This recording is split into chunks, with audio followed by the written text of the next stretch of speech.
Bismillahirrahmanirrahim. Assalamu alaikum. Welcome everyone to my channel Grammar's Word. Today our important lecture active voice and passive voice. Voice refers to the form of a verb that indicates when a grammatical subject performs the action or is the receiver of the action. When a sentence is written in the active voice, the subject performs the action in the passive voice.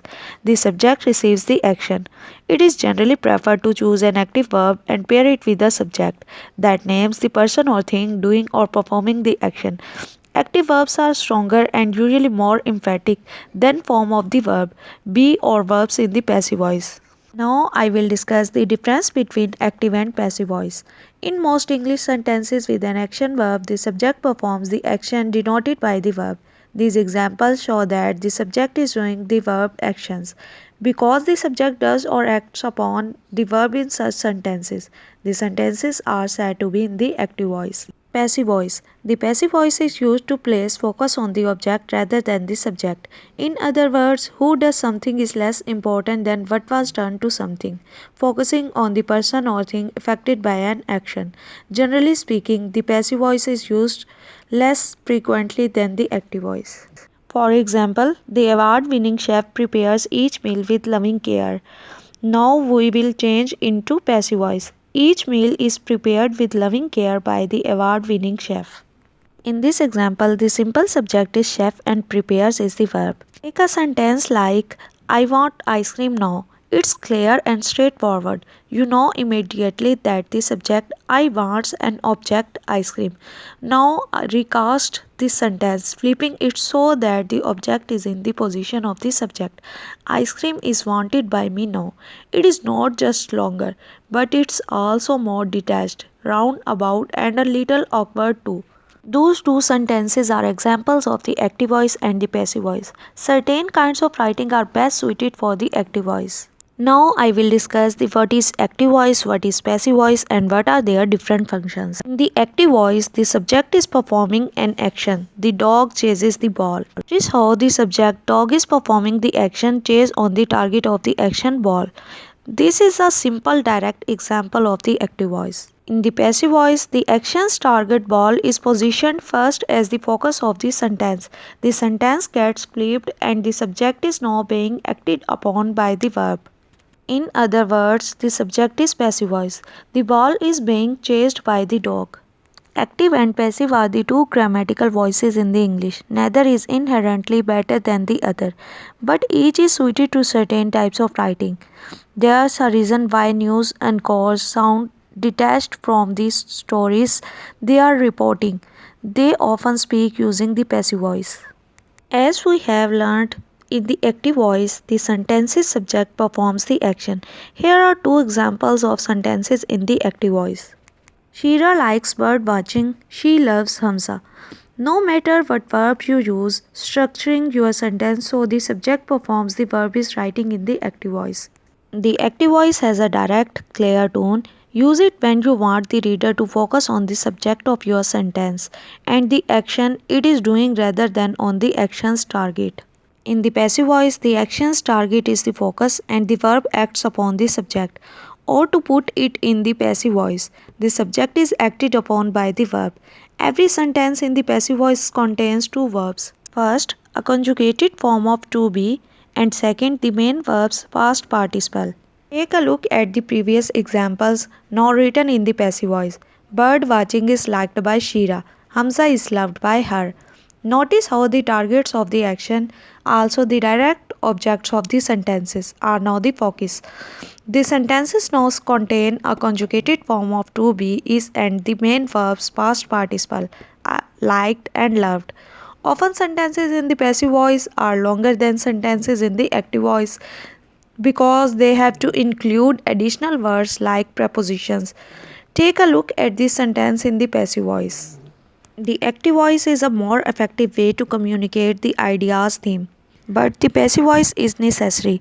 Think about how news reports about crime and incidents are usually written and delivered. For example, a car was broken into on Elm Street last night. Cash was stolen from the register. In these kinds of reports, the passive voice is used to emphasize the action that occurred rather than the individual or group who committed the action. often because the claim is not known or has not yet been found guilty of the offense. There are other kinds of writing where the action itself rather than the door of the action is the primary focus. These include scientific and, in some cases, historical reports. These use the passive voice to keep the readers focused on what has happened or is happening. Here are a few examples. The rats were placed into the maze. The governor was inaugurated at the State House. Notice how in both of these sentences the door of the action is not mentioned. That's because it's either implied or irrelevant. In the first example, the scientist performing the experiment is the one who placed the rats in the maze. In the second, those conducting the inauguration ceremony are not relevant to what's being expressed in the sentence. How to change passive voice to active voice?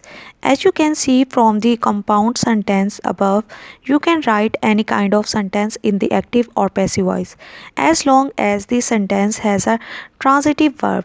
Whether it's a simple or complex sentence or even a compound complex sentence, you can dramatically alter your tone by simply reworking its structure. If you are not sure whether a sentence is active or passive based on how it sounds, use the rules we outlined above to identify the two voices in your work. Take a look at these examples of both the active and passive voices in the action. Active voice: is Ajani visiting us today? Will we be visited by Ajani today? Please remove your shoes before entering my house. Shoes should be removed before entering my house. Lock the door. Let the door be locked.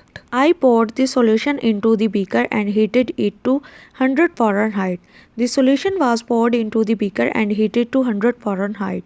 These are some examples of active voice and passive voice. In the active voice, the sentence subject performs the action on the action's target. In the passive voice, the target of the action is the main focus and the verb acts upon the subject. There are numerous differences between the two grammatical voices, but the most important is that the active voice is clearer and more direct, while the passive voice is subtler and can feel more detached. Although the idea of teachers telling their students to avoid the passive voice is repeated so frequently that it feels like a trope, the truth is that the passive voice does have its applications. We will get into those later. For now, let's look at how to recognize the active voice and the passive voice in your writing and in others' work. Although active voice is generally preferred in academic writing, passive voice is acceptable under certain conditions. Active versus passive voice. The passive voice is meant for sentences where you need to emphasize the target of an action or the action itself rather than who or what is performing the verb. Use the active voice in any sentence that focuses on the door of the action. Unless the majority of your writing is scientific or reporting incidents involving unknown hit person. Most of the sentences you write should be in the active voice. The passive voice is meant for sentences where you need to emphasize the target of an action or the action itself rather than who or what is performing the verb. How do you change passive voice to active? To change the passive voice to the active voice, determine who is actually performing the action in the sentence. Then restructure the sentence so that the performer is the focus, clearly performing the verb upon the sentence's direct object. For example, salsa dancing has always been loved by our community. Active voice: our community has always loved salsa dancing. Here our lecture is end. I hope that you are understanding my all lectures very well. Please subscribe to my channel and press the bell icon. Thank you.